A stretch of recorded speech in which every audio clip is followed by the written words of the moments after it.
All right, welcome to the Bow Trader Podcast. Whether you're a long-time listener or joining us for the first time, man, I'm glad you're here. My name's John Keene, and I am the founder of Bow Trader, and we're just excited to be able to do this podcast and bring this to you on a weekly basis. You know, on the podcast, we're diving headfirst into the wild world of hunting and the great outdoors. We talk about all kind of different things, whether it's tracking and scouting tactics or just cutting up and telling silly tales and stories about things that we've gotten into when we've been out there trying to do some hunting. But we're always focused on the beauty of God's creation. From gear reviews and how to practice to finally making it to that awesome thwack of fall, buddy, we are here for it. Our faith is woven into every episode with real, down-to-earth discussions because it's not just about the hunt. It's truly about what matters most. So grab your gear, settle in, get you a cup of coffee, and let's get after it.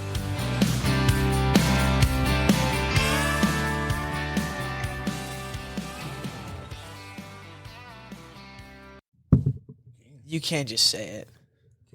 That was an indirect way of saying push the button.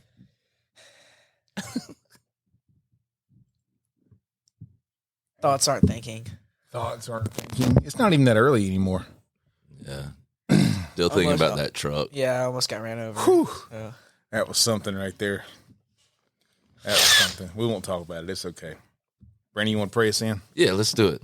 Lord, thank you so much for this morning, Lord, that we can wake up. Lord, we see your faithfulness even in the sunrise, Lord, just how good you are to us, Lord, that we don't go to bed wondering if the sun will come up, Lord, that you're so faithful. We even know exactly what time that's going to happen. And so, Lord, thank you for your faithfulness today. Thank you for your love for us today.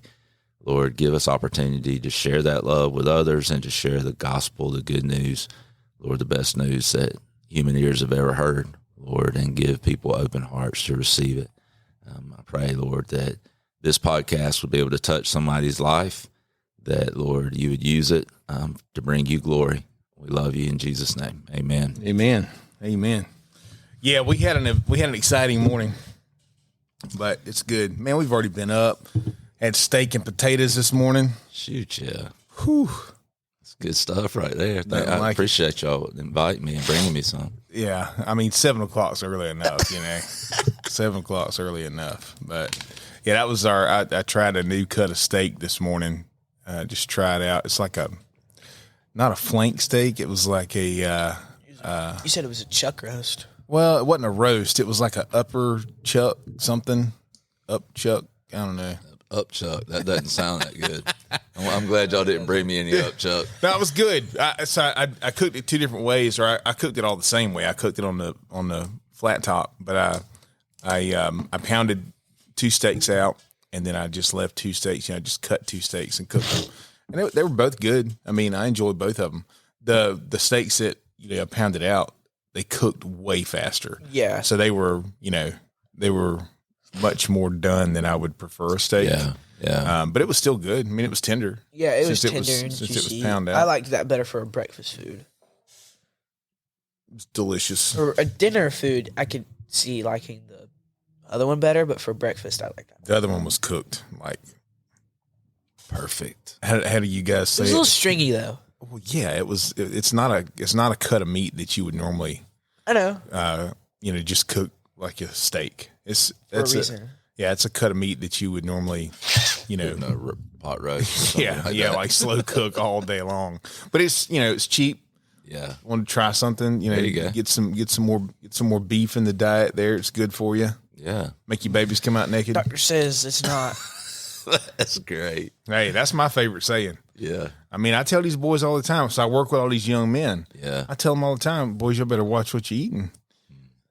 Some of this stuff that you're eating, your babies ain't gonna come out naked. I feel like it's easier to say consuming, maybe not eating, drinking. Yeah, these Jocko Go and What you got liquid death. And Liquid death is water, It's well, just drink water then. but it's flavored water with lime juice. See, But why it's would they not call just- it liquid death? Marketing. Their marketing is insane. But would not liquid death be a negative marketing thing? It's enough to keep me away from it.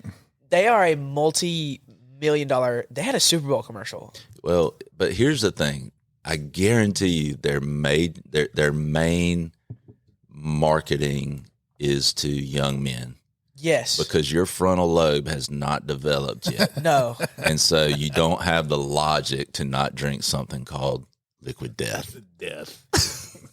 It's cool. Death. So That's like Monster. I don't drink that crap. You used to. It'll kill you. You bought a flat every week. Yeah, a flat. it'll kill you. It was bad. It got bad. There's only 6 in a flat, though. Oh, okay. I mean, it's not like there was 24 or something like that. Yeah. But yeah, still way too much. Way too much. They'd be gone by Tuesday. He'd be like, "Where's my monsters?" Yep. He's over here shaking. Man. I got a buddy like that. We went to a summer camp. I think he averaged 4 monsters a day. That's He's crazy. still alive. That's crazy. He's still alive. Yeah, it's crazy. That's good. Glad he's alive. That's good. That was bad. That was good. That was not good at all. And I was his roommate. How would you like to be so- leading that camp? And he's How would you drinking like to be 4 his roommate? monsters. Yeah. Yeah. That's It was a very large camp. There were, I think, at the end of the week, they said there was like 900 students or oh, something. wow. Yeah. Shoot, I'm about it. I love kids with energy. I'd rather be trying to figure out how to contain their energy versus trying to light a fire under their butt. It just depends on what time it is. Yeah, Like- I guess. If it's early midday, I'm cool with that. But like by 9 o'clock at night, I'm like, all right, you got to settle down. Listen, bedtime's 8:30. What you talking about? Yeah. Oh man. So I got a late night coming up tomorrow. Yeah. Yeah, tomorrow. So by the time y'all hear this podcast, my daughter is going to be somewhere in Guatemala. Oh wow, that's cool. Yeah, she's going to be on a mission trip down there Nice. in Guatemala for her spring break. Yeah. And yeah, so we're super excited about that. I'm very excited about it. Mama is extremely nervous about it. Yeah, I get that. It's Allie's first time out of the country. Yeah, yeah. So, so y'all be praying for my daughter, Miss Allie. She is, she's excited. I think it's gonna be good. Planes are scary, too. Planes are. So- I mean, it's cool, man. They're just buses in the sky.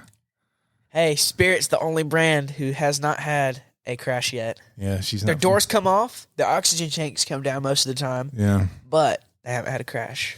yeah. Well, she's not flying Spirit, so that's helpful. Oh man! All right, let's talk turkey this morning. Dub, you got a story to tell us. Tell the It's the your world. story, too. Well, but we're gonna get it from your angle. You want the whole thing? Let's hear it. April 1st, I wake up, Oh, come on, not that detailed. 6:22 Oh, here we go. a.m. Sorry, everybody. No, me and Dad, we went hunting on April Fool's Day last year, and I've never killed a turkey before at this point. So we walk out of the front porch, walk about 50 yards down the road, stop, listen, hear a gobble. Like, shoot. Walk about probably another 75 yards. Well, I called one time. Yeah, that's call again. Gobbles, what do you think? There were like 2 or 3, Yeah, we heard 3 birds. Yeah, probably 100 yards from us. 2 of them. Yeah, 2 of them were within 100 yards. One of them was a couple hundred yards Yeah. further down in the creek. Dad tells me, go sit on that tree and just get ready. He put the decoys out. He sat kind of like to my left, but kind of behind me. What would that be? I'm not good at that. I don't know. Come on, what would that be? Think of a clock. 8-ish, Something like that. Yeah. Yeah. 7-ish. Yeah, there you go. You interrupted my story. I'm sorry. Uh-oh. I can't. Uh-oh. I blanked. Hold up. You're sitting down. Oh, you can take a swig. Take a swig real quick. Anyway, sitting down. Hear him gobbling. And I hear Dad say, go ahead and take your safety off. I was like, all right. I'm sitting behind you at this point. Yeah. Before I tell you to turn your safety Yeah. off. Well, yeah. Not in front. No. Had his barrel propped on your shoulder. Right. No. I have done that before. Yeah. Not with him, but I've done that before. Oh man, the stupid things. And then at the end of this fire break, so we set up about 50 yards from the end of the fire break, Mm-hmm. and then see two heads pop up. Like, shoot. And they just come on a beeline. Well, I purred like one time. Yeah. As soon as I saw him, I purred one time. Right. And then I don't remember hearing that. I was like, yeah, that's all I heard. You couldn't hear it over your heart rate. That's No. You're like Robert. Whenever he was talking, he said that he opened his mouth and he could hear his heartbeat. Dude, Yeah. that was intense. I gotta say, I've been in some really intense situations before. I've never opened my mouth and heard my heartbeat. I don't think my heart can beat that hard. I don't know. He's in better shape than I am for sure. Anyway, they come on a beeline to our decoys, spitting and drumming. Every like 10 steps, they'd stop and like, Well, one of them, Puff up. every other step, he was going back. yeah. Strut. Yeah. They come up to the decoys, probably 10 yards. The decoys were about 7 yards. Yeah, they were like super close.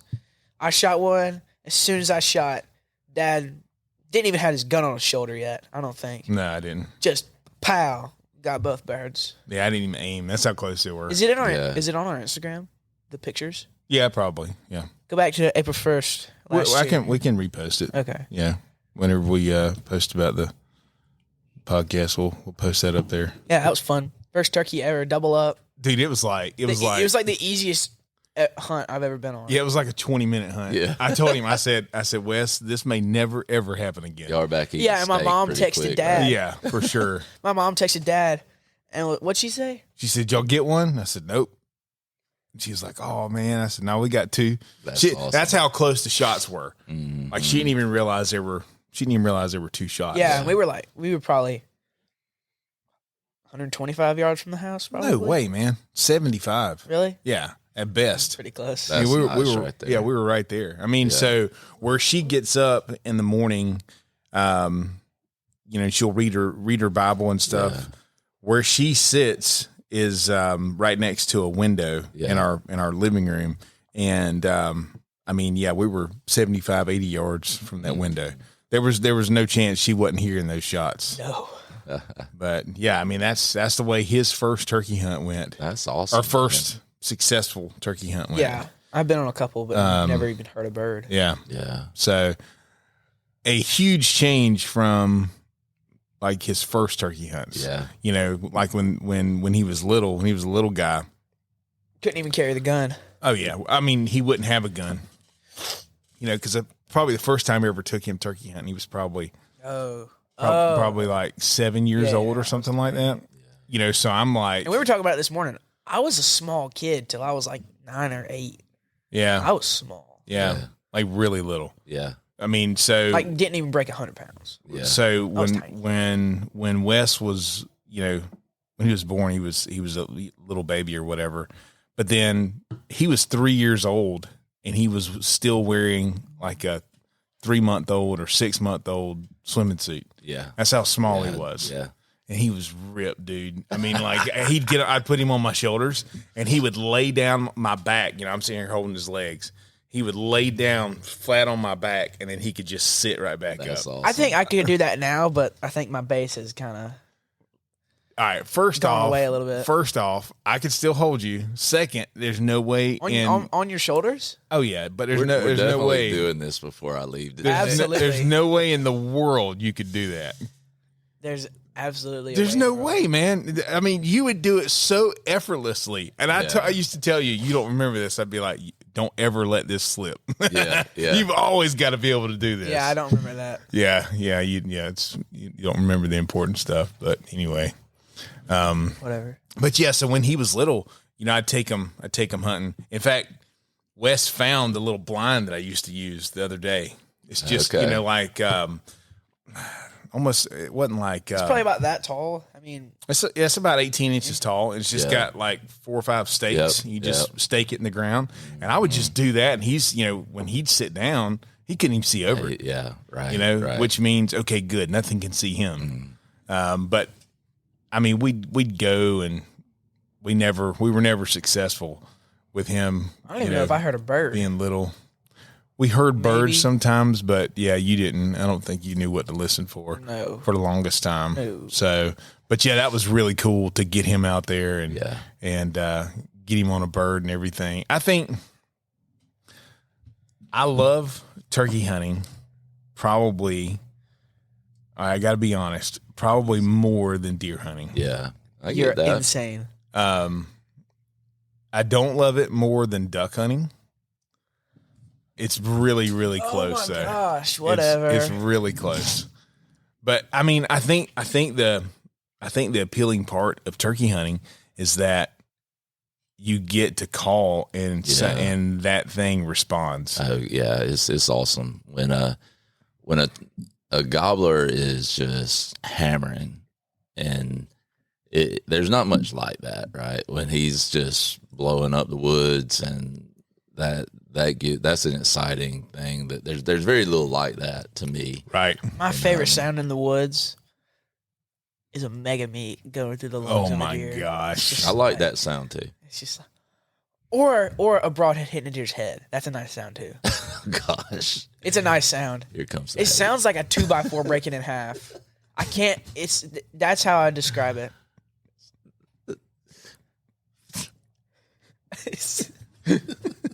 Why are you the way you are? Because it's funny. That's why you drink Oh my liquid gosh, death. that is a result of liquid death right there. That's yep, there it is. It's almost Empty. empty. No, almost. I got one more. Almost empty. Yeah. Gonna be jacked in a minute here. Oh, now he's cross-eyed. But yeah, I mean, so I've had several people tell me never go elk hunting. Yeah. They're like, if you love turkey hunting, you're gonna. I mean, it's like you'll sell everything and move somewhere where elk live. I would. Like if my wife would never do it, but it's all our families here. But I would definitely move out west. Like, just like, I don't know, like we went to this is not out west, but when we went to Kansas duck hunting a couple of times with a friend of mine. Midwest. Yeah, so Midwest even. We looked at it, and I might be wrong on this, but we looked it up, and I believe Kansas, the state of Kansas has a population that is less by 2 or 3 times than Atlanta. Oh, My yeah. goodness. Oh, yeah. Like, and I'm like, this is where I need to live. Yeah. or Kansas like- is like grass. Like when we went elk hunting in Southwest Colorado, Mm-hmm. a little town of 2,000 or 3,000 people, and I'm like, man, there's so much you can hunt out here, And of course, we got to have a successful elk hunt. Right. Date killed that elk, and it's really like turkey hunting with a 800-pound, 1,000-pound, whatever animal. That's just, when you've got a big bull out there and he's bugling, but he's also just annihilating the limbs off of a tree, that is you talking about hearing your heartbeat. That is pretty incredible. I've never heard an elk bugle like in person, but I really want to because it is such a beautiful sound. Yeah. Like early in the morning where you can see their breath come out their mouth. Man, it was an incredible experience. If we could, I'd go every year. It's pretty amazing. It's gotten to be pretty doggone expensive. That's why I said if I could go every Yeah. year. Yeah, it's gotten to be, man. Yeah, that was a special trip for Did y'all have a my guide? oldest son. Yeah, we had a guide. In fact, he told me he'd come on the podcast, and so I hope to get him sometime. But his name was Roman. This dude was awesome, man. Like, he not only guides elk hunts, but he also guides mountain lion hunts with dogs. Oh, yeah. Oh, wow. And, like, he and I hit it off because of just the dog aspect and the craziness of the stuff he does. And just, with the mountain lions, he sent some videos of some that they've treed and killed this year. And he took me over to his place and showed me his dogs while we were out there. But you know how some people, you just know they're like, hunting wise, they're just like killers. Well, the first time I met him, we were sitting in the lodge the first night before we'd ever even hunted, and Troy Meeks was actually out there with us. Right, And Troy was like, y'all got the right guide. And I was like, really? He's like, yeah, his name's Roman. And so dude comes walking in full camo, face painted. And I'm like this guy. Here comes Rambo. Yeah. And so he had been hunting, trying to actually kill a cow just for meat on a water hole, and just sitting in a ground blinds while he had his face painted just to darken it in. Right.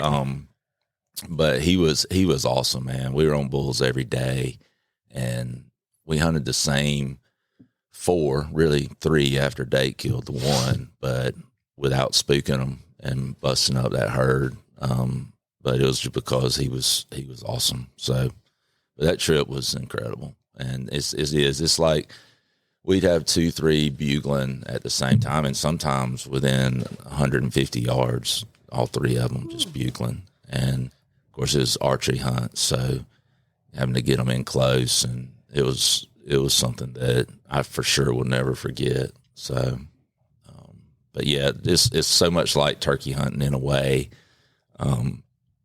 But yeah, so I think I can move out there. Don't think it's going to happen, but I have considered going out there and trying to track some in September when their rut's happening. With all the archery stuff, they need tracking dogs quite a bit, and so I thought about going out and just taking maybe Remo and Crook, the blackmouth, and because it may just be just take Remo. I don't want Crook trying to catch an elk. I don't think that would work out too good. So I don't think that would end well. But being able to go out and do something like that, I think would be pretty awesome too. Yeah. Maybe spend a couple of weeks during their rut, just going from ranch to ranch, trying to help and do that kind of thing would be a pretty cool thing. So. You said dog hunt for mountain lions. It reminded me of something. I'm signed up for the Meat Eater emails. Yeah. I got an email the other day. In Virginia, there was a guy running dogs. He shot a black bear. Yeah. It fell out the tree and killed him. Oh my gosh. Killed the guy Crushed. or the dog? No, guy. Oh man, That's How nuts. yeah. That's crazy. Like, could you imagine though? You shoot a bear and it's just like, oh well. I mean, back not up. moving. Yeah, golly, Jeez, man, that's awful. That'd be that is terrible. that's like to say Closed like, casket funeral. I shouldn't have said that. Too soon.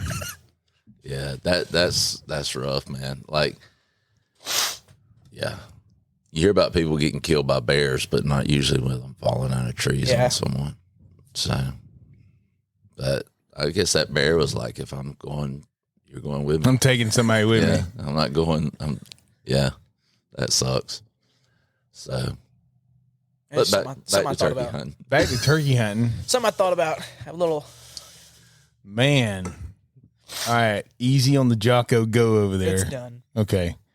It's gone. Good grief. I mean, we all got to go. I mean, that's like a certainty. Yeah. I'd rather die Yeah. from a falling black bear than choke on like some mac and cheese or something. Or drowned. Or drown. Or, At least he went out doing something he liked. Yeah. I'd love to go out doing something cool. Yeah. I mean, I've seen friends suffer from cancer and stuff like that. Boy, I don't want that. Yeah. I don't want that for my family. I don't want that, for anybody around me. Yeah. Sure. And it's like a really good friend of mine had brain cancer. That was horrible. Yeah, it's bad stuff. It was, man, it was Gail. Oh. Yeah. I'll never get brain cancer because it's the smart ones that get that. Yeah. I'll die from like foot cancer or, something. Toenail fungus. Something fungus. Something stupid. Toenail fungus. We just couldn't stop it. Golly. Spread to his hands. But it won't be diabetes. I promise you that. That ain't happening. Yeah. That I am going to outrun diabetes. Anybody ask me why I'm running? What's chasing me? Diabetes. A black bear falling out of a tree. Yeah. Oh my gosh. All right. So you talk about a turkey just rattling the woods. Yeah. So 2 years ago, I've been on a quest to get a turkey with a bow, and not last year, but season before last. So 2 years ago now, I got on 3 birds. I thought it was 2, turned out to be 3. One of them would gobble until he ran out of breath. I mean, just constantly. Yeah. I mean, until that last gobble, it was like he was, just couldn't even get anything else out. And they were in some planted pines. And the reason, the way I found them was a group of geese came over, like flew right over their head, and they all went nuts. Wow. Yeah. And so I ran over there to where I heard them, and I kind of got set up in some privet, like right across from where I thought they were. And I just kind of got down on the ground, and I'd hit a little cluck or something, and they'd all fire off. Yeah. And like I said, I thought it was 2, and it turned out to be 3. And then that one bird, man, he just kept gobbling so hard. And it probably I was probably 70 yards from him when where I felt like, okay, I got to stop right here because I've got this, this open area, like this meadow out here. Yeah. I can't cross that. I've got to stay in this thick stuff, because if I walk out of this, they're definitely going to see me. Right. So I just stopped right there. And, I did throw a little breeder hen out, which doesn't take a stake or anything like that. Yeah. And somehow, I don't know how, but I actually threw it about 2 or 3 yards, and it like set up perfect. It landed It right. just landed upright. I was like, all right, perfect. That is called skill. Got the skill. Yeah. I'd never do it again. Yeah. but it worked. So I'm just sitting there in this little privet hedge, and I'd call a little bit, and they would gobble. And it's like they were just walking back and forth trying to see this hen, which obviously was me. And so they finally started closing the distance, and I saw them walk into that grass, and they just stood there. Yeah. And I'm sitting here with a bow. So when they walk into that grass, they're probably, I don't know, 45 or 50 yards. Yeah. Didn't have a rangefinder. Oh, God. Perfect. Nice. But they were probably 45 or 50 yards. And so I would like purr real soft. And I finally figured out which bird it was, because I could see him at this point. Man, he would gobble until there was nothing left. Yeah. So he was a young bird. He wasn't a mature bird, but the one next to him, he was visibly bigger. And so they finally started closing the gap.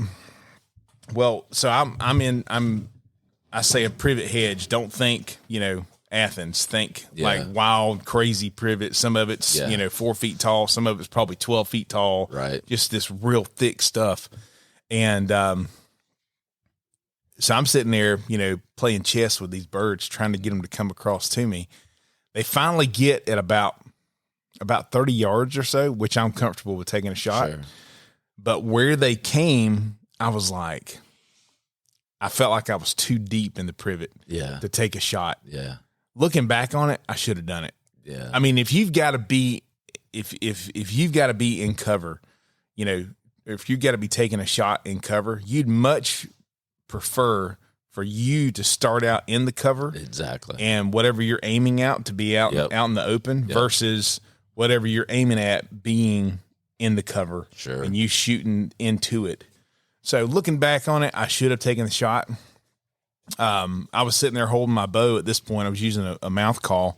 So I'm sitting there holding my bow. I've got my release on my bow and everything. And all of a sudden, this other bird that I had no idea he was there. Yeah. He had walked down. So I'm on an old fence row. He had walked down the fence row. And he was probably 15 yards from me. Gosh. And man, he threw down a gobble, and I just about came out of my skin. Yeah. Because I had no idea he was there. Yeah. Well, he was the mature bird. Okay. All right. So those 2 birds that were out in front of me. So at this point, that's probably why I didn't take the shot at that point, realistically. because I knew, okay, if this guy just came to the party or if he's been here the whole time and he's just now gobbling, this is the one. Yeah. So I'm like, okay, I'm not shooting these other birds. So they kind of doubled back 2 or 3 yards, and then they walked off. They walked off to the west from where I was sitting, and that other bird that had walked down the fence row, he walked kind of a circle back around to where those 2 birds were, and he stood there, for what felt like 5 minutes. It was probably about 30 seconds or so. Yeah. Had no idea I was there. Wow. Yeah. I mean, he saw that hen because he walked straight down that fence row. He saw her the whole time. And that's why he gobbled when he got so close, I guess, to try to make her move or something or look at him. Yeah. And then when she didn't, he's like, well, the heck with you. That's right. Yeah. But I'm gonna find me a girl who appreciates me. Yeah, for real. But man, I tell you, I've been on a lot of turkey hunts. That was probably one of the most memorable and coolest hunts that I've been on, just because of the way that bird gobbled, the way that one mature bird, man, he never made a sound. I take that back. He may have gobbled whenever they were up in the pine trees, and I just didn't realize it. It only sounded like 2 birds to me. But I may have convinced myself of that whenever I saw those two birds initially. Yeah. Potentially, yeah. I mean, that's something that happens. Yeah, but I mean, so he could have been gobbling when they were up in there, but yeah, I think back about that hunt. I should have taken that shot. Yeah. I mean, it was, like I said, it was like between 30 and 35 yards. Man, that was a layup. Yeah. I could have done that easy. And with the arrow setup I was shooting, I may have gotten hung up in the bird, which would have been preferred. Yeah. I don't know. I'd gone down to 60 pounds. And I was shooting a pretty light arrow. It might have just it might have just zipped right through because I was shooting a fixed blade. Yeah. So fixed blades will penetrate better on a bird because you're cutting through feathers. But I've learned in talking with a lot of guys that right. I've talked with a lot of guys that do a lot of turkey hunting, and they talk about that you want that arrow to get hung up in the bird. Okay. If you're shooting for the body. Now, if you're shooting for the head, doesn't really matter. Yeah. Probably not getting hung up. Throw a 4-inch fixed blade on there, like the turkey. What are they called? The guillotine. Yeah, you see those videos Magnus. where those. Yeah, the Magnus guillotine. But no, it's like, I don't even know what it is. Broadhead about that big. It's 3 inches. They make it a 4-inch though. Yeah, grief. It's giant. Yeah, it's crazy. You gotta have like veins, like 4. I think most people do like a 4 fletch with feathers. We've built some for people. We have 8-inch feathers, and crazy. I mean, we cut them down. We don't do a full 8-inch, but they're 8 inches long and they're probably 3.5 inches tall. Wow. Yeah. And just then to be able to control the flight of that big of a broadhead. So we've built a lot of turkey arrows, and that's kind of our base. That's what we start with. And if you're shooting a big broadhead. A big broadhead. Now, if you're aiming for the body, just use your regular arrow. Dead meat or a field tip. I probably don't shoot a field tip. I mean, you could. Don't shoot a field tip. Don't do that.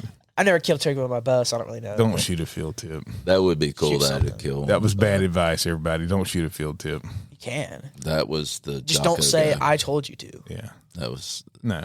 Say Brandon told you. Here's my thing. If you're gonna kill something, kill it. Don't go out there to play with it. Don't go out there and make a bad shot. Just kill it. Yeah. I mean, get it over with. Kind of what you did with ducks this year. What? Kind of just played with them a little bit. Oh, is that what happened? Oh, okay. All right. That was me last year, though. My gun clicked more times than it went off. Yeah, that was frustrating. Yeah. The last 2 years, I think I've duck hunted twice, and that was... Well, I duck hunted 3 times, but all 3 of those were in Kansas. So I'm not a huge wood duck guy, but I love deer and I love turkey hunting. Those are probably my 2 favorites. I had a thought real quick. Let me tell you about this, Dad. Yesterday, everybody brace for impact. I was fishing. Had a thought. I was fishing, okay?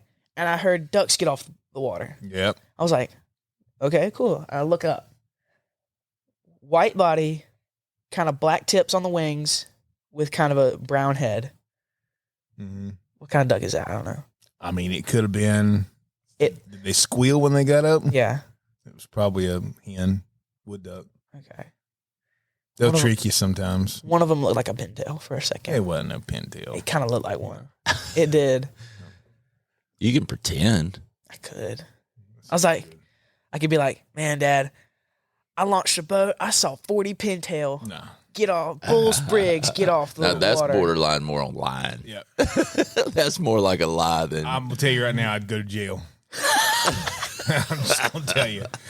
Man, that's one bird I have not gotten is a bull sprig. So. Well, Brandon, you've heard a turkey hunt from me, turkey hunt from Dad, turkey hunt from you now. All right. So probably my favorite turkey hunt of all time. And I quit turkey hunting for a little while just when my kids were young. It was just one of those things. It was just a season. I feel like every dad who's really into like hunting, they'll kind of stop when their kids are young and then they'll get back into it when their kids can do it with them. Yeah. Same thing. And that's what happened with me. My oldest got back into it just like archery hunting with me, man. That like I got out of it. My oldest son got back into it. And so I did too, and love it. But so this was 2 years ago. Had a really good season 2 years ago. Killed 5. I'm kidding, didn't kill 5, but did kill 2. And but one of them I had gone to a place, had a creek running through it, and there was a good bit of water in the creek at the time. And so Dake had heard a turkey in this place. This area day or two before. So he went there to hunt. I went to another place. I walked for like an hour and a half. I didn't hear anything. Well, he texts me right off the bat. He's like, I got one. He is gobbling like crazy. Well, he was messing with him, and the turkey comes towards him, then goes back towards the creek. And so he tries to, and the turkey's kind of on a little island. So he tries to cross the creek. Well, he's walking across a log, slips. He goes in like up to his chest. So it was one of those kind of cool mornings during turkey season. So he tried to hunt for a little bit longer, and he's like, I'm leaving. He's like, if you want to come hunt this bird, then that's fine, but I'm out. I'm freezing. And so he left. And so I just looked on X, and I'm like, if that bird was headed this direction, I'm going to go to the other side of the creek, and maybe I can get in front of him. So I get there, and on the other side of where I thought he would be going, and I get out, I call, kind of ease around the road through some planted pines. I don't see any turkeys, and call, don't hear anything. So I walked about 400 or 500 yards down to the creek, but I was just wanting to make sure they hadn't worked all the way up through those pines somewhere before I went walking down through there. So I walked to the edge of the creek, and at this point, part of that creek is probably only 30 yards from me. And I just yelled one time, and this joker just hammers about 100, maybe 125 yards away. And I'm like, holy, he's like, it sounds like he's coming towards me as he gobbles. He's gobbling on his own at times. And so I just like hit the ground, and I realized like because to get across one creek, was one thing. There was a little island there, but then there was another creek that was the deep run of the creek that he was on the other side of. So between me and him, if he came to the edge of the creek where I could shoot him, it was probably going to be 70, 80 yards. And so I had to cross the first creek to get to the island. And then I knew like if I can get in that first creek, I can get over in the second one, at least on the edge. I'll be close enough. If he comes anywhere near that other creek, I can shoot him. And so you can picture like a fork in a creek with a little bit of ground, which still had a little bit of water in it over it, but it wasn't deep, and then a really deep run of a creek. So I didn't call. I kind of let him drift off from me a little bit, and I crossed that first creek. Well, when I crossed it, I called, and he hammers, and I can tell he's starting back towards me. And so when that happened, I start like in waist deep water at this point. I'm moving from like cypress tree to cypress tree, trying to keep a tree between me and him. And I look in front of me, and there was a tree that probably went up to about my chest and then forked. And I was like, if I can get to that tree, I'll lay my gun in the fork of that tree. Like a little shooting stick. It really was. That's awesome. I'll lay my gun in the fork of that tree, and if he'll come up anywhere close to the edge on the other side, then I can nail him. So he's gobbling coming. I'm trying to slip through behind from tree to tree, and I finally get to that tree. Well, I put my gun up there. I call a couple of times. He's just, I mean, it was one of those that's just, he was fired up, you know, just gobbling. So eventually he gets to the edge, but there was a downed tree, and he is walking back and forth behind that downed tree, gobbling his head off, and he would not step out from behind that tree. And I'm sitting there, I'm like, starting to think I'm not going to get a shot at this turkey. And I wouldn't call a lot, but I just call enough. And he finally stuck his head out from behind the limbs on that tree, and I was able to shoot him. And so, but then now he's on the other side of this deep creek. Shoot. And I knew that there was water on the other side of him. So he's kind of on an island. So I took my vest off, threw my phone on the dry ground that I had there, and I had to wade across to get him. And so the water was literally up to about my neck. And so I took my gun with me just in case. So I had my gun up over my head. This? Yeah, I had my gun up over my head, and I'm kind of bouncing on one foot going across there. And so I've got a video of once I get back across the creek, but I got over there. I get him, and now I got to get back again. And so with a turkey and a gun. And so jeez. I'm holding him on my shoulder, which he, you know, I don't really care if he's getting wet. He don't know it. And so I've got the gun over my head, and I finally get back over there, and I took a video of it, and I actually have it where I show where I started and then where I killed the turkey. Just, but you know, I'm soaking wet at this. Did you have rubber boots on? I had on hip waders. Oh, so they're just filled. They're just filled up with water. So I took your legs weigh off, about 50 pounds more than they should. And you know, and I'm freezing. But the cool thing about it, and the two turkeys I killed that year were both really cool hunts. But one of the coolest things, I've still got the call, was I killed them with a call that Dake made. What? Yeah. So he was making turkey calls. I don't think he's done any this year, but he made turkey calls for a couple of years, and I killed it with his, and I made some kind of cheesy video like I was, you know, some big time hunter advertising these DW Dake Williams turkey calls. I was like, you got to get, you know, something stupid. Dad. Like a mouth call or? Yeah, mouth call. Oh, that's really cool. And so I killed both of those turkeys, stuff? with mouth calls that he made. That's really cool. So that was probably my favorite one, because like wading through that water, like waist deep, you know, and being able to get up behind that tree and watching that turkey work back and forth behind that tree, and finally just getting his head out enough I could kill him. That was really, really, really cool. Yeah, it was awesome, man. And the other one I killed that year, was actually behind my house, and I'm just easing down. This was in the afternoon. So we get home from church, and me and my wife and my youngest son are actually all laying in our bed, just watching a movie or something, kind of as you do asleep. after church. Yeah, just almost asleep.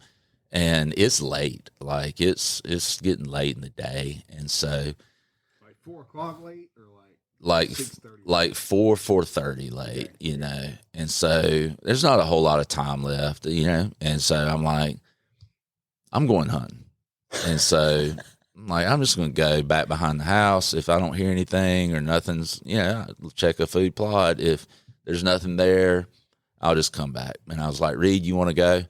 And he said, no, I'm tired. So I throw my stuff on real quick, head out the door, and I go down and I walk down the side of a field. You go through a little creek, come up, and there's some planted pines, a little woods road, and it dead ends, and there's a long food plot that we have there. And I guess it's probably 100 yards long.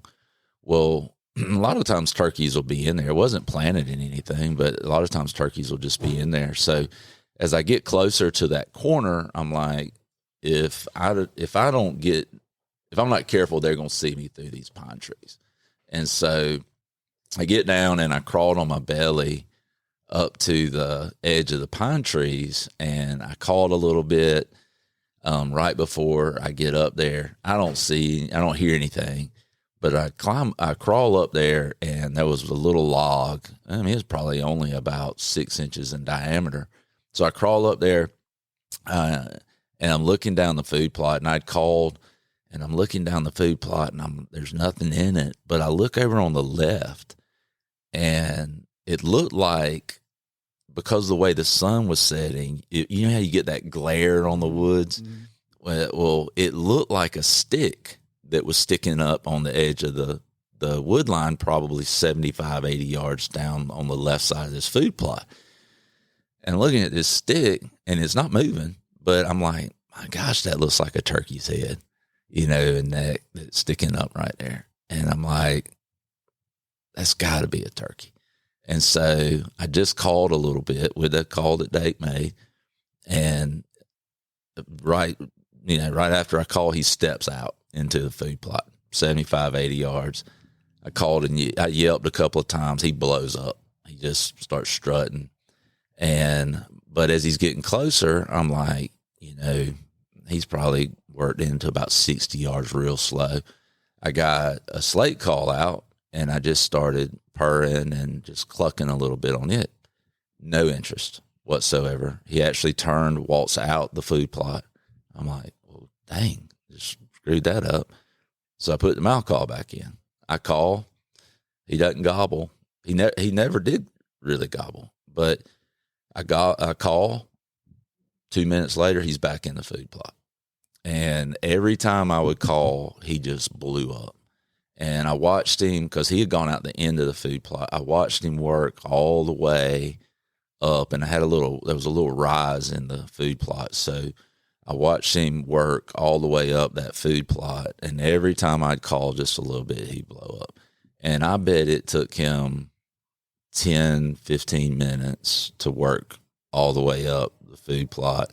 And I was like, as soon as his head comes up over that rise, like, I'm going to try to take it off. And so finally he gets close enough where he pops up over that rise in that food plot, and I shot him and killed him.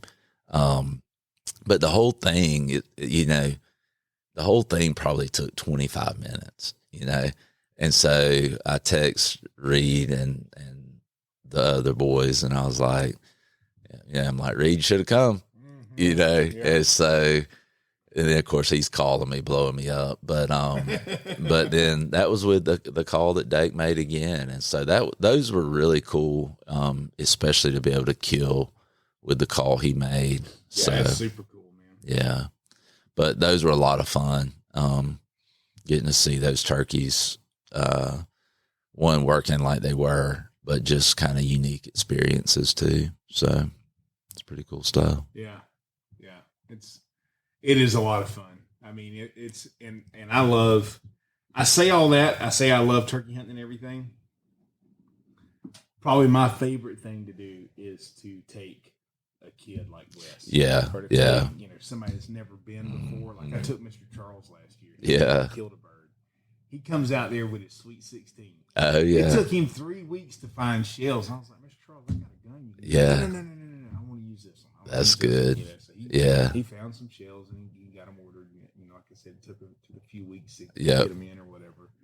And so we didn't get to go until later in the season. And, birds, they can be hit or miss the later you get in the season. And like that bird you said in the afternoon, he'd blow up, he'd strut everything, but you never could get him to gobble, which is not unusual. Right. They won't gobble much in the afternoon. If it one gobbles in the afternoon, you about got him. Oh, yeah, he's done. If he gobbles after like 10 o'clock in the morning, that bird's dead. Yeah. I mean, he's coming. He's he's kind of desperate. That's right. Right. And if he's responding beyond that time of day, in my experience, you've got some wiggle room to make a mistake, and you can still get that bird. That's good stuff. Sorry, buddy, I didn't mean to kick you in the head. So Murr's not up here with us this morning. This morning we got old Sarge with us. Yeah. Sarge is our about 100-pound German Shepherd.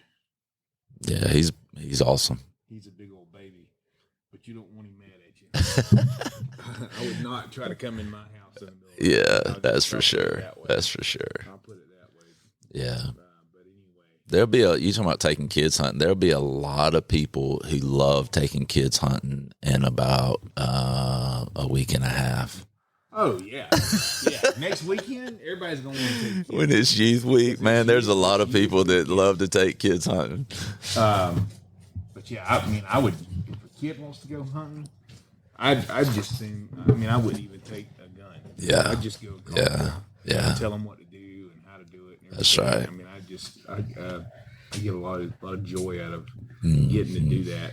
Somebody that we need to have on the podcast is Gary Castle. He is super active in in turkey hunting. Takes kids hunting every year. They actually have a foundation that they do it through. I can't remember the name of it. He's going to punch me in the mouth next time I see him for not remembering the name. But is it Hunt for a Cure? Oh gosh, it's something. Tall like Gary. That. Yeah, Gary. Yeah. Where's he from? Savannah.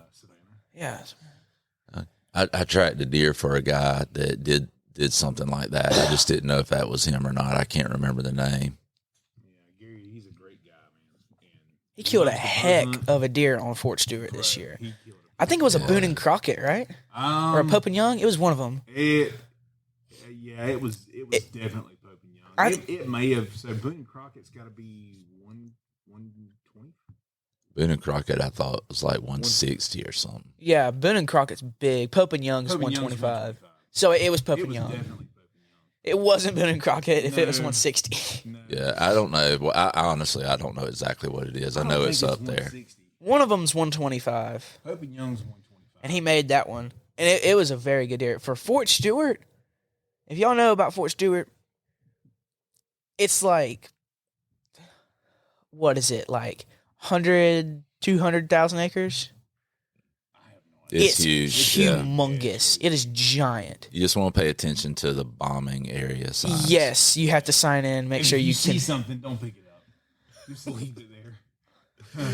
Yeah. If you see like a thing or a bolt or a unexploded ordnance, just don't touch it. Yeah, bad idea. That's just the best. It's just the best. Yeah, they're not known for having the biggest deer ever, but yeah, I mean, if you're in Georgia and you're looking for a place to turkey hunt, I highly recommend going to Fort Stewart. Yeah, they got some birds. Man, I'll tell you a story. We me and Billy G. If y'all know about Billy G, y'all know Billy G. He about 6'2", dumbest person you ever meet. But anyway, me and him went hunting on a WMA. I'm not gonna name drop. On a WMA here close to Statesboro one morning. We get about, I'd say, quarter mile down the road, and we had seen a couple hunters. We walked in with these hunters, and we were like, we made a game plan with these other people. We were like, okay, we don't want to intrude on each other's hunts. Where are y'all going in at? Have you already scouted? And they're like, yeah, we're going over here. So we're like, perfect. We haven't scouted yet. We'll go up here. Yeah. So that was really a neat experience. But we walk dark. I mean, not dark, but it's like you can barely see. Yeah. You don't, to the point where you don't need a light, but you can kind of see. We get up and there's this creek, and there's probably a gap in the road about from me. I mean, it was probably 10 feet wide. Yeah. So I mean, you can't jump it. Yeah. There was a light pole as a bridge. Oh wow. Talk about sketchy. A lot of people know where you were at. Crossing that. Yeah. So we had. As soon as you drop that, you might as well just go ahead and say where you were. We had 2 decoys, 2 guns, and 2 people. Yeah. That's a lot. Yeah. So I had a sling. He didn't have a sling. I don't even think his gun can take a sling. Had to drill it out. But I crossed. He handed me the decoys and his gun, and then he crossed. Yeah. If we killed a bird, we didn't hear anything. But if we had killed a bird, we were done. Yeah. Because right. that was so stupid. That's funny. But we need to take bikes up there because there's tons of roads. Yeah. But I mean, you have to walk ever to get away from people. Yeah, I've drugged up my kids, as well my little one, because once I got back into turkey hunting, man, we'd walk and walk and walk and walk, and he'd hang in there. He never really complained, and we'd walk miles around different places trying to find turkeys, and he never really complained. But we got our steps in. We had another one. This was actually behind my house too. We had a turkey gobbling. So me and Reed, who is my youngest, started on one end, and Dake and Jackson, my older 2, started on another end. Well, there was a turkey gobbling almost directly in between us. Well, this turkey's gobbling at crows, but he's not responding to a call. But I'd had some experience with turkeys in this area before where he's like, where I kind of knew where I thought he would go. So this wasn't really nice, but it was actually me and Jackson, and then Dake and Reed. So I was like, Jackson, come on, we're going to walk up around this road and this particular road, and we're going to sit. And I would call Dake, and I'd be like, Dake, blow that crow call. And he'd blow it, turkey gobble. Well, this turkey was old and he was smart. And so he didn't want anything to do with a call. Like this was later in the season. He was educated. Private or public? This is private. Okay. He's educated. He just doesn't want anything to do with it. So it's kind of bad. But basically what I did was I used Dake and Reed to push that turkey to us. And so they're coming up out of the creek, and we're up on this road. And Jackson and I are walking down the road, and all of a sudden I see through the pine trees redhead. I mean, and so I was like, Jackson, get down. And he's young. I mean, I think he's probably 12. And so I got him in front of me. I called maybe 1 or 2 times. Well, this turkey, he's coming straight down the road to us. And Jackson was kind of sitting down in a hole. Not intentional. We just had to get wherever we could get quick because he was coming. And so I literally had my hand on his back to hold him up because he was in a real uncomfortable position, and he couldn't see the turkey. I could see the turkey from the whole way, and he got within like 25 yards, and I'm like, kill him, Jackson. And he's like, I can't see him. I'm like, how can you not see? He's like, because I'm down in a hole. And so finally I'm telling him, I'm like, he's about to come out from behind that pine tree right there in front of you. You ought to be able to see him when he does blow his head off. And so by that time he steps out, and he was literally like 10 yards, and Jackson just smoked him. And it's the biggest turkey we've ever killed out there. I mean, I want to say he was right at a 12-inch beard. I mean, he was huge. Yeah. So it was funny though, because, and then Dake, and I got a cool picture of the 3 of them walking off carrying the turkey going down the road. But yeah, so I don't know, maybe a little dirty dad trick there, but it worked. So Jackson's the middle one, right? He is, yeah. He's the big one. He's like 6'3". Yeah, the tallest one. Yeah, he's way bigger. He's kind of like Sarge. He's big and really nice, but you don't want to make him mad. Yeah, and he's hard to make mad. But once that switch flips, it's like everybody clear the room. So he's just a big boy. So anyway, yeah, it's good stuff. What we got? You got to leave at 8:45. Yeah, I need to get to a meeting. But what you got? Shoot, I wanted to ask y'all about this. I am reading a book right now by Elizabeth Elliott, and the title of the book is "Suffering is Never for Nothing." Okay. Yeah. And of course, Elizabeth Elliott, she was a missionary. Yeah. Her husband was killed by Yeah. Indian tribe or a tribe of people. Wasn't it cannibals?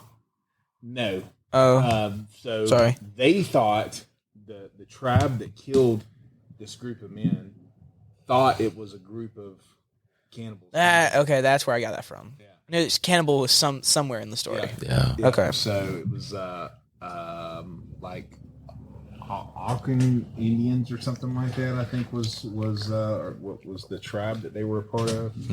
But yeah, they killed them with spears. But anyway, Golly. so and then years later, she was remarried. So her husband was killed while they were on the mission field. She stayed in the mission field. You know, she's like, you know, God, what do I do? And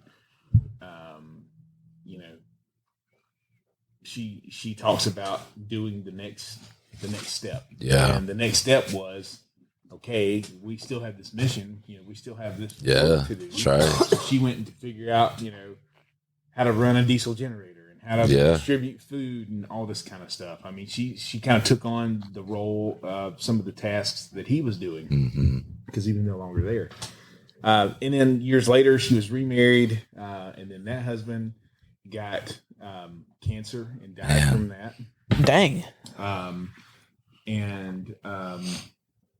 You know, so she's been through, you know, what we would, I think anybody would look at it and consider it suffering. Sure. You know, she could be somewhat. I would not argue with that. Suffering, right?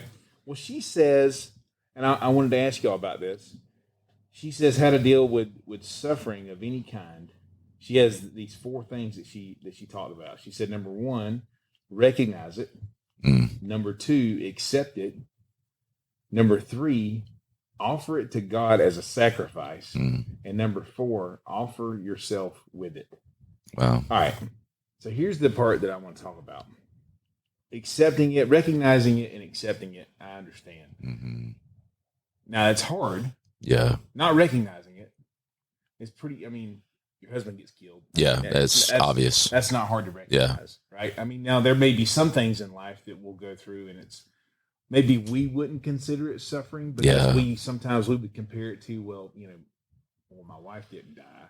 Or, you know, I didn't lose my child or something. Yeah. So when we compare it to other things, our suffering doesn't look That's right. hard, right? So maybe sometimes it's hard to recognize it. Yeah. So that brings those 2 things to being extremely valid, that we need to recognize it and we need to accept it. And I think the acceptance part is that if we're gonna say that God is sovereign, which means He's in control of everything, then that says that nothing can get to me unless He causes it or allows it. So that's why we need to accept it, Right. because it's from God. All right. This 3rd thing, offer it to God as a sacrifice. That's making my brain smoke a little bit. Yeah. I almost asked, what does that mean? What does that mean? I don't know. What does it mean to offer suffering to God as a sacrifice? Pastor Brandon, what do you have to say? I mean, I can make some. I'm just kidding. don't just start making stuff up. No, it at the wall the first thing that came to mind was in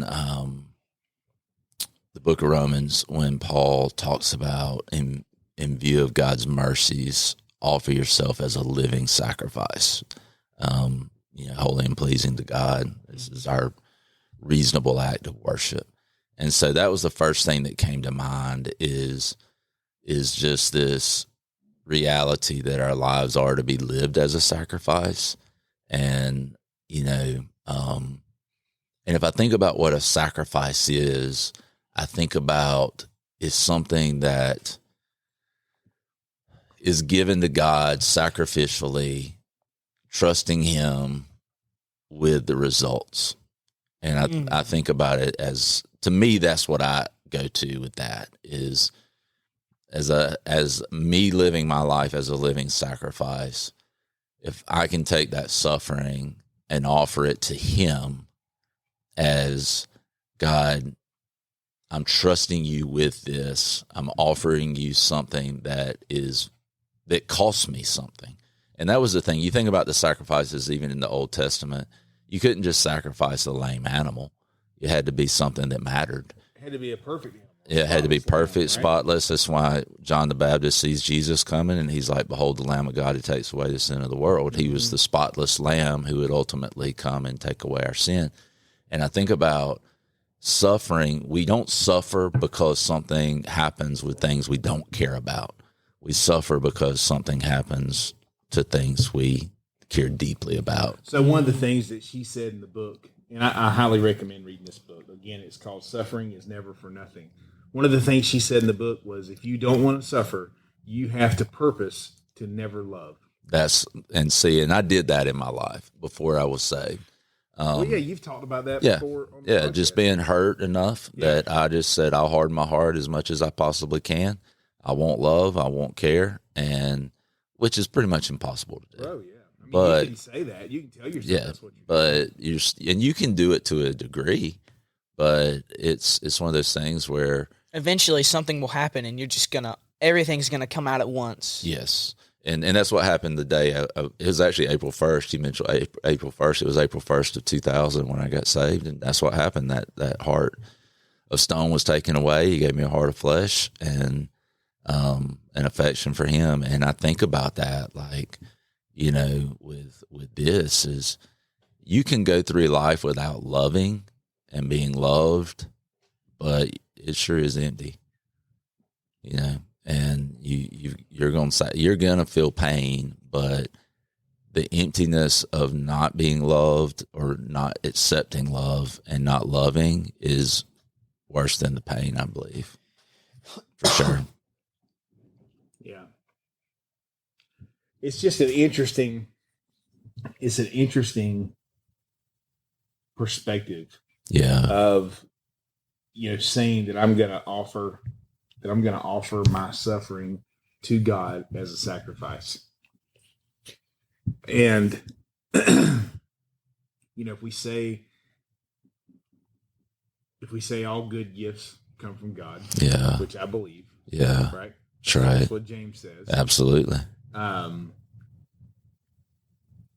Then that means we have to somehow come to a place where we recognize that the suffering that we have in our lives is a gift from the Lord. And if he's given us a gift, he's done it not just for our benefit, but for the benefit of the body, Yeah. right? The benefit of the whole world. Yeah. So how do we use that? How do we get to a point? Yeah. My youth pastor last year, his mom passed away, and while she was in the hospital, she had some type of cancer. I don't remember what it was, but she was suffering. But she turned it into a really good thing because she shared the gospel with all of her nurses and doctors, and every day she was posting scriptures and stuff like that. And she actually saved a decent amount of people. They came to know the Lord through that. And yeah. I mean, I feel like that's kind of fitting. Yeah, for sure. For sure. I think our natural bent is to be like, woe is me. Yeah. Have a pity party. Yeah. About whatever's going on. Definitely, yeah. For sure. It's our flesh. Most people, their favorite person is themselves. I think to a degree, everybody's favorite person is yourself. I mean, well, it's usually the first person you think of when you wake up in the morning. Yeah, that's. What do I need to do? What time is it? How much time do I have to get ready? What do I even if you go through times where your self-esteem's low, low self-esteem is still thinking about yourself. Oh, yeah. You're still constantly thinking about yourself. So you may not like yourself, but you're still thinking about yourself. You know what I mean? Yeah. And so, yeah. And I always tell, I don't know if I've mentioned this before, but I was able at one of our college nights to talk to a young lady from Ukraine. Mm-hmm. And she's had 2 of her family members die in the last year. I don't think they were directly caused through the war, but 2 family members who died. And so she's really been struggling with, she said, every time I get close to God, it seems like somebody else dies. And she was even having a hard time telling her father she loved him because she was afraid something was going to happen to him. Oh my gosh. And so I told her, I said, well, do you love your dad? And she was like, yeah, but I'm scared to show him that love because I'm afraid something will happen to him like it's happened to my grandmother and mother. And I said, well, here's the thing, though, is like, you love your dad. You're not in control of what happens to him. So what's happening for you is you're missing the joy of the relationship with your dad because of something you can't control. Even if something does happen, you're going to regret not so you're missing the that. good part because you're afraid of what might happen. And I said, it hasn't happened yet. Like, so she almost blamed herself for those family members. Yes, really? In a way, it was more of a fear of everybody I get close to seems to die. Everybody I love seems to die. Did you ask her to walk away? I just told him, I'm like, don't ever talk to me. I'm like, don't talk to me again either. Like, don't care about me. Yeah, listen, don't you ever tell me you love me. Yeah, no. And so we talked through that, but I told her too, I said, if pain and hurt and death and all of this stuff feels foreign, it's because it should. Like, we weren't created for that. We were created for paradise. We weren't created for death and pain and hurt, and we were created to live in perfect love. And so it should feel odd. It should feel like completely it out should of place. Feel unfair. Right. Yeah. Right. But the reality is what we live in. That's why I've been studying through First Peter, and Peter is like really encouraging all of these different churches that are scattered around, mostly Gentile, non-Jew churches. And man, it is incredible because he does give commands for them to follow, but every command is surrounded by 2, 3, 4 different reasons why we have hope and why we should do this. And it's incredible to read and to see, like, everything he's talking about is don't put your hope in this temporary world because it's not your home.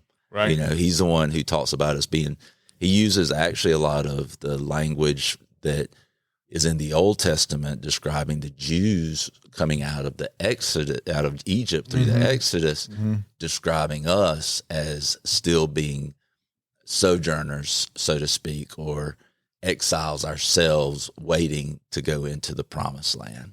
And it's just so cool. But to understand, like, it hurts because we're not made for it. Right.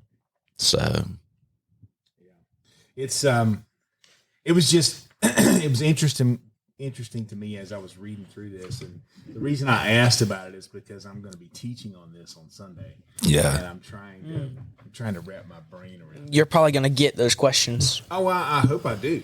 I mean, so I'm not preaching. I'm teaching a small group. That's right. And you get to have conversation in teaching a small group. Yeah. It's not just okay, you sit there and listen to me talk. That's it. Yeah, and that's the best. Yeah. So I get to ask questions. I get to we get to pick each other's brains a little bit and talk through stuff and it helps us grow in our faith.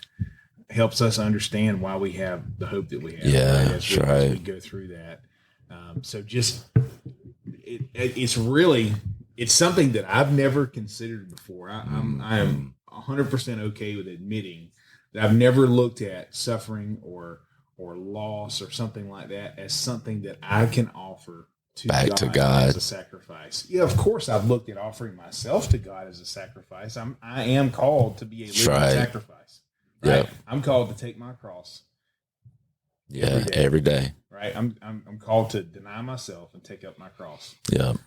Which means that I need to be crucifying the sin in my life. Right. That's essentially what that means, to put it in kind of layman's terms. Is I need to look at whatever I'm living for that's apart from God, and I need to be in the active pursuit of killing them every single day. Yeah, and that's not a negative thing. That's a good thing, right? We view that as negative, as, oh gosh, I've got to be crucified with Christ. No, like, it might not always feel good because of our flesh saying no to things, but we got to understand that's the best way to live. Absolutely. Like that is the best way to live.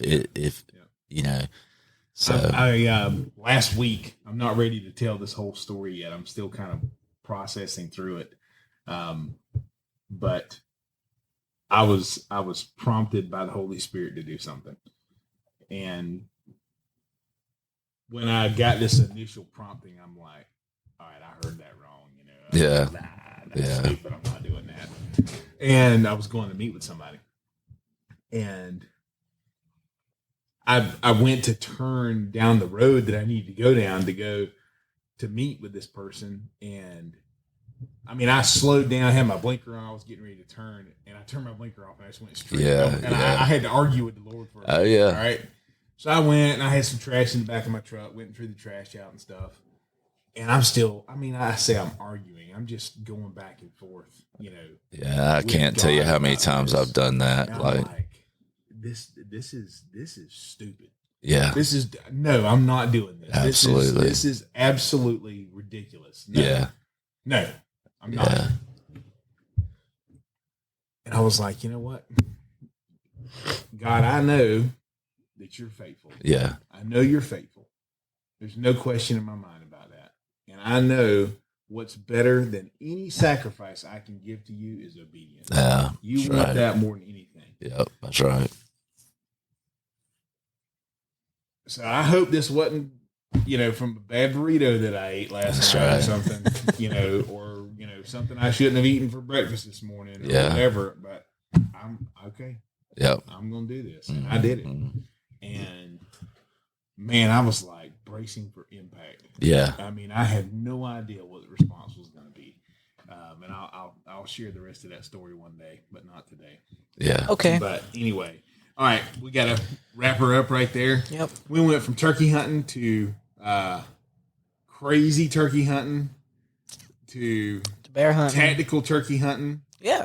To water turkey hunting. You know, really looking at, you know, how do we look at the suffering in our lives? And you know, remember, I'm still going through the book of Job. I mean, I'm marinating in that thing right now, dude. Are you going through it like, kind of like molasses in the wintertime? Man, probably slower. Just got into chapter 2 and it's March. When did you start? January.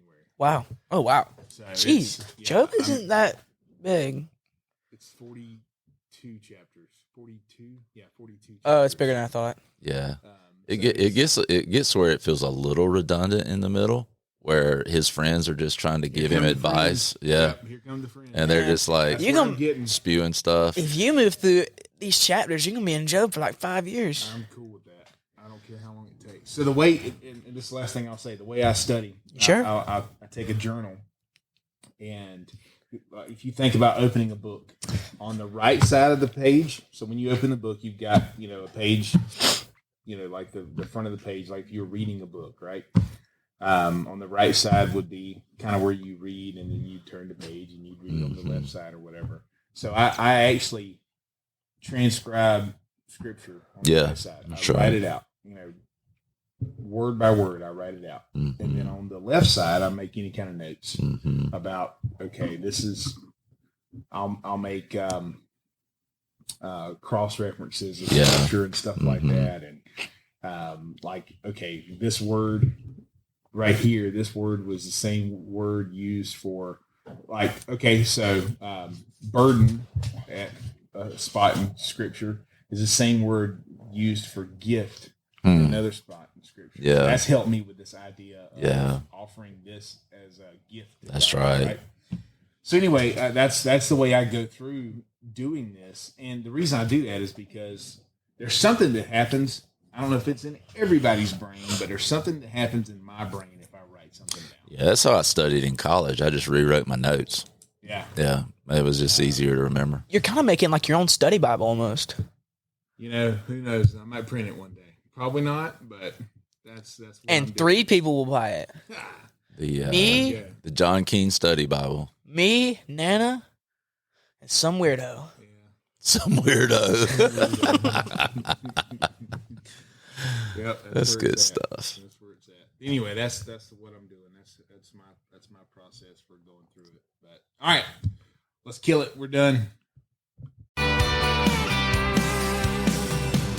Thanks for joining us on the podcast today. I hope you enjoyed listening. Hey, reach out to us and let us know what you want to hear about. Join the conversation online. Hop over on your favorite social channel and give us some comments. Shoot us an email. You can email us at podcast@bowtreader.com. That's BOWTREADER.com. We'd love to hear from you. Love to hear about maybe if you want to come join us on the podcast or any kind of topics that you want us to cover, regardless of what it is. If it's hunting related, something that's specific to bows or arrows, new gear, old gear, if you got any kind of spiritual questions, anything about your faith that you're interested in, reach out to us and let us know. We'd love to cover it for you. And thank you again so much for listening. God bless you.